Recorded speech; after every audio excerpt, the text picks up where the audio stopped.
नमस्कार। Astro sky channel में आप सबका स्वागत है। हम बात कर रहे हैं शुभ योग की। धन योग, जी हाँ, धन योग के बारे में पहले भी मैं बता चुकी हूँ, लेकिन आज जो धन योग में बता रही हूँ वो चंद्र और मंगल के बारे में है। चंद्र मंगल का धन योग वो कैसे बनता है? जब चंद्र मंगल की आपस में दृष्टि होती है और चंद्र मंगल की दृष्टि अगर समसप्तम है तो ही आपस में दृष्टि होगी, लेकिन अगर अकेले मंगल की दृष्टि है तो किस तरह का धनयोग बनेगा? और अकेले चंद्र की दृष्टि है तो चंद्र की दृष्टि है, इसका मतलब मंगल की दृष्टि निश्चित है ही, क्योंकि चंद्र की सिर्फ सप्तम दृष्टि होती है और मंगल की चतुर्थ, सप्तम और अष्टम दृष्टि होती है। ऐसे में मंगल की दृष्टि 3 तरह से चंद्र के ऊपर पहुंच सकती है, लेकिन चंद्र की दृष्टि सिर्फ सप्तम से ही पहुंचेगी। तो ये देखना होता है कि ये धन योग चंद्र की वजह से हो रहा है या मंगल की वजह से हो रहा है। अगर चंद्र की वजह से धन योग बनता है और चंद्रमा अगर लग्न स्थान का स्वामी उसका मित्र है या चतुर्थ स्थान का स्वामी उसका मित्र है या द्वितीय स्थान का स्वामी उसका मित्र है, तो चंद्र योग अवश्य बनेगा, चंद्र के साथ मंगल का, जिससे धन योग बनता है। यही कोटेशन मंगल के साथ लागू होता है कि मंगल की 3 दृष्टियां हैं और तीनों दृष्टियों में से जिस दृष्टि से मंगल चंद्रमा को देख रहा है उसके हिसाब से मंगल का लग्न के साथ क्या संबंध है, द्वितीय स्थान के साथ क्या संबंध है और चतुर्थ के साथ, और इन तीनों के स्वामियों के साथ। इस तरह जब इन दोनों की दृष्टि से कोई योग निर्माण होता है तब धन योग बनता है।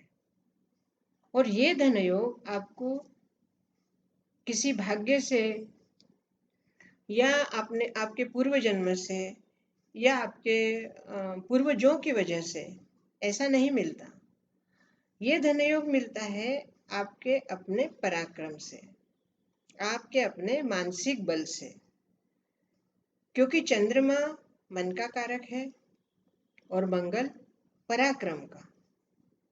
तृतीय स्थान के सहज स्थान के बल मंगल को मिलता है और मंगल अगर तृतीय स्थान में या सहज स्थान में हो तो उस व्यक्ति में पराक्रम आ जाता है।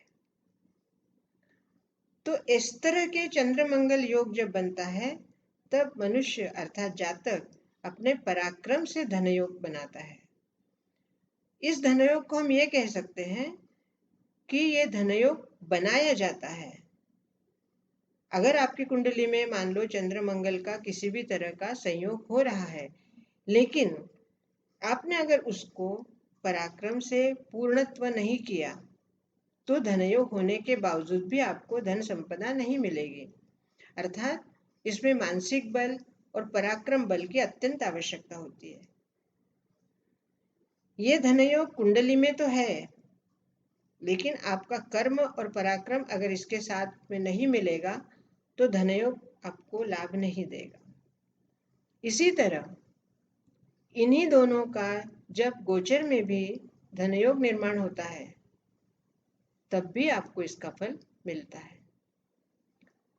उसी तरह अंतर्दशा, महादशा, ये तो इसके लिए बहुत जरूरी होती ही है। प्रत्येक योग में महादशाओं का, अंतर्दशाओं का योग होता है। दूसरा, कई बार जैसे मंगल की दशा सिर्फ 7 वर्ष की होती है, ऐसे में मंगल की अंतर्दशा भी छोटी होती है, इसलिए वो धनयोग का जो पीरियड होता है या जो काल होता है वो बहुत थोड़ा होता है, छोटा काल होता है। और ऐसे छोटे काल में अगर कुदृष्टि किसी ग्रह की पड़ रही है तो आपको बहुत छोटा पीरियड मिलता है जिसमें आपको अत्यंत विशाल पराक्रम करके, ज्यादा मेहनत करके आपको ये धनयोग को उपलब्ध करना होता है। कई बार अंतरदशा के साथ साथ विदशा का भी बहुत छोटा समय होता है, कुछ महीनों का। उस कुछ महीनों के पीरियड में ही आपको इस धनयोग को लाभान्वित करना होता है। और ऐसे में अगर गोचर में भी चंद्र मंगल का योग बनता है तो आपको पूर्ण सहयोग मिलेगा। चंद्र मंगल के योग में अगर आपके कुंडली में चंद्र मंगल दोनों ही अच्छे स्थान में है, अच्छी राशि में है, तो ये धनयोग आपको कम परिश्रम से मिल जाएगा, कम पराक्रम से मिल जाएगा। लेकिन ये दोनों की राशियां अगर अच्छी नहीं है, स्थान अच्छे नहीं है, लेकिन फिर भी चंद्र योग और मंगल योग से धनयोग बन रहा है, तो आपको जितना पराक्रम आप करते हैं उससे ज्यादा पराक्रम आपको करना पड़ेगा, ज्यादा मेहनत, ज्यादा मानसिक बल लगाना पड़ेगा, और तभी आपको ये योग मिलेगा। धनयोग प्राप्त करने के लिए आपका लग्नेश का अच्छा होना भी आवश्यक है, क्योंकि पराक्रम करने के लिए लग्न स्थान का स्वामी ही जरूरी होता है। अगर आपका लग्न स्थान का स्वामी कमजोर है या षष्ठ स्थान में है या अष्टम स्थान में है, तो धनयोग आपको प्राप्त करने के लिए अत्यंत पराक्रम करना होगा, अत्यंत परिश्रम करने होंगे, जो शायद आपका लग्न स्थान का स्वामी सहन ना कर सके। ऐसे में आपको, अगर आपके पत्नी का या आपके पार्टनर का आपको साथ मिलता है, अर्थात सप्तम स्थान का, तो ये धनयोग आपके लिए लाभदायक अधिक बनेगा, क्योंकि इन दोनों का अर्थात चंद्र और मंगल का योग अगर सप्तम स्थान से होकर गुजर रहा है या सप्तम स्थान से हो रहा है, तो ऐसे में आपको आपके पत्नी या आपके पति का या आपका जो भी पार्टनर होगा, आपका साथी होगा, उससे, उसके सहयोग से आपको ये धन लाभ अवश्य होगा। दोस्तों, धन लाभ ये योग कुंडली में कई बार बाह्य कुंडली मतलब जो जन्म कुंडली होती है उसमें दिखाई नहीं देता है, लेकिन जब हम चतुर्थांश कुंडली देखते हैं या नवमांश कुंडली देखते हैं, तब हमें पता चलता है कि जन्म कुंडली में धनयोग इतना प्रबल नहीं है या है ही नहीं, लेकिन षोडश वर्ग कुंडली में या दश वर्ग कुंडली में या षटवर्ग कुंडली में अगर धनयोग है तो आपको धनयोग जरूर लाभदायक होगा। बस यही देखना होगा कि वो योग आपके जीवन में कब आ रहा है, कौन सी महादशा में आपको ये मिलने वाला है। दोस्तों, कुंडली के योग बहुत कुछ बताते हैं, बहुत कुछ हमें करने को बाध्य करते हैं या हमसे कार्य करवाते हैं।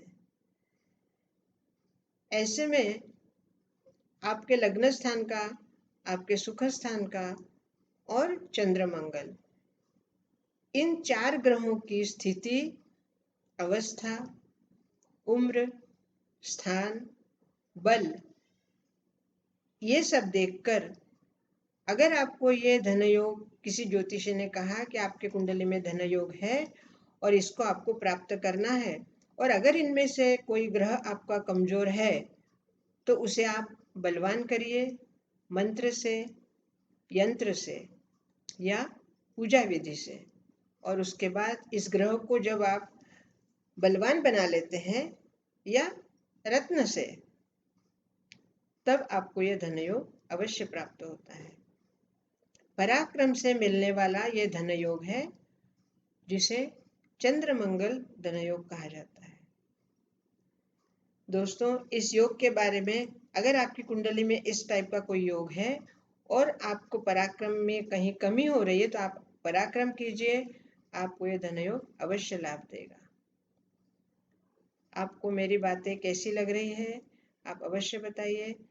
चैनल को सब्सक्राइब कीजिए, लाइक कीजिए, बेल बजाइए और कमेंट्स कीजिए। बहुत बहुत धन्यवाद।